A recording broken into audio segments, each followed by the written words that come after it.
জন্ম নেওয়া ক্ষোভ, তারপর আমি আর নিজেকে ধরে রাখতে পারি।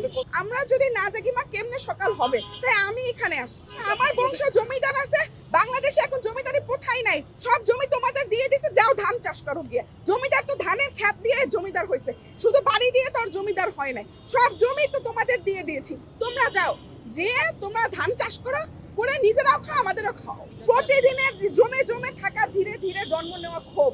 একটা ময়লাওয়ালা ময়লা নিতে আসে না, 5 দিন পর ময়লা নিতে আসে।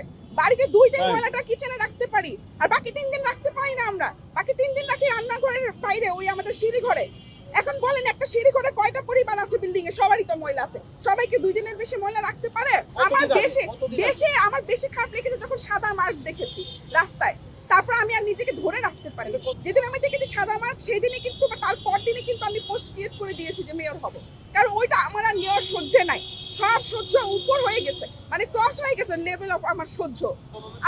আমার বাড়িতে সব তো ডিমোটিভেট করছে, কারণ একটাই কথা, এত মানুষ আছে, তুমি কেন যাবা? অন্য মানুষ যাক, তুমি কেন যাবা?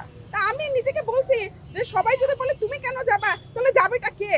আমরা যদি না জাগি মা কেমনে সকাল হবে, তাই আমি এখানে আসছি।